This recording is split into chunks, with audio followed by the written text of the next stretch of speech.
تمام تعریفیں اللہ رب العالمین کے لیے ہیں اور درود و سلام ہو ہمارے پیارے نبی حضرت محمد پر۔ آج ہم قرآن مجید میں بیان کیے گئے ایک نہایت سبق آموز واقعے کا ذکر کریں گے۔ یہ واقعہ ہے حضرت ہود علیہ السلام اور قوم عاد کا۔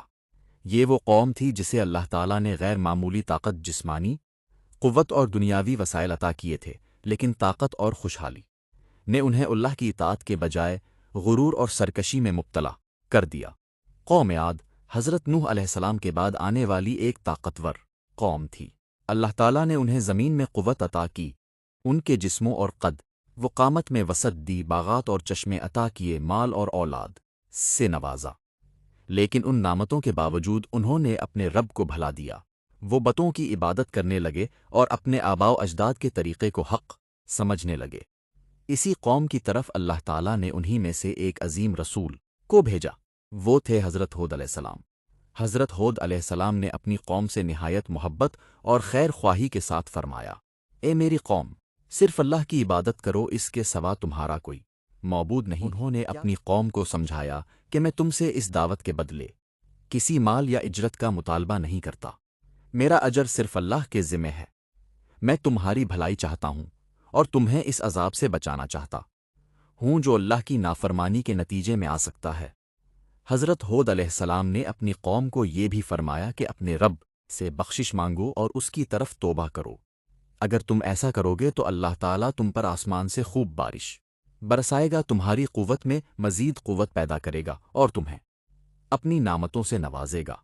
لیکن قوم کے سرداروں نے حضرت ہود علیہ السلام کی بات قبول کرنے کے بجائے مذاق اڑایا۔ انہوں نے کہا، اے ہود، ہم تمہیں کم عقل سمجھتے ہیں اور ہمیں گمان ہے کہ تم جھوٹ بولنے والوں میں سے ہو۔ حضرت ہود علیہ السلام نے بڑے اطمینان سے جواب دیا، اے میری قوم، مجھ میں کوئی حماقت نہیں، میں تو رب العالمین کا رسول ہوں۔ میں تمہیں اپنے رب کے پیغامات پہنچاتا ہوں اور تمہارا امانت دار خیر خواہ ہوں۔ لیکن قوم کے لوگ اپنی ضد پر قائم رہے۔ انہوں نے کہا، کیا تم ہمارے پاس اس لیے آئے ہو کہ ہم صرف ایک اللہ کی عبادت جنہیں ہمارے باپ دادا پوجتے آئے ہیں؟ اگر تم سچے ہو تو وہ عذاب لے آؤ جس سے ہمیں ڈراتے ہو۔ حضرت ہود علیہ السلام نے فرمایا، میں اللہ کو گواہ بناتا ہوں اور تم بھی گواہ رہو کہ میں ان سب معبودوں سے بری ہوں جنہیں تم اللہ کا شریک بناتے ہو۔ پھر حضرت ہود علیہ السلام نے اپنی قوم کو ایک عظیم چیلنج دیا۔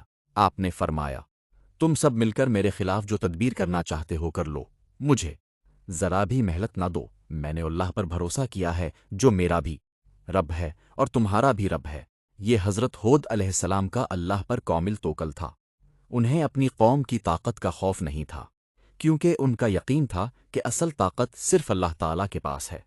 حضرت ہود علیہ السلام نے فرمایا کہ زمین پر چلنے والا کوئی جاندار ایسا نہیں جس کی پیشانی اللہ کے قبضۂ قدرت میں نہ ہو، یعنی ہر مخلوق اللہ کے اختیار میں ہے۔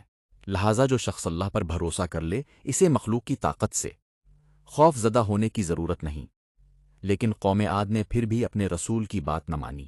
وہ اپنی طاقت، دولت اور ظاہری شان و شوکت پر کہتے تھے، ہم سے زیادہ طاقتور کون ہے؟ لیکن وہ یہ بھول گئے تھے کہ جس اللہ نے انہیں پیدا کیا ہے وہ ان سے کہیں زیادہ طاقتور ہے۔ اللہ تعالیٰ نے انہیں مہلت دی، لیکن جب انہوں نے سرکشی کی انتہا کر دی تو اللہ کا عذاب آ پہنچا۔ ایک دن انہوں نے آسمان کی طرف ایک بادل آتے دیکھا۔ یہ دیکھ کر وہ خوش ہوئے۔ انہیں گمان ہوا کہ یہ بادل بارش لے کر آیا ہے اور ان کی زمینیں سیراب ہوں گی، لیکن حقیقت اس کے بالکل برعکس تھی۔ یہ وہی عذاب تھا جس کا حضرت ہود علیہ السلام انہیں بار بار ڈرایا کرتے تھے۔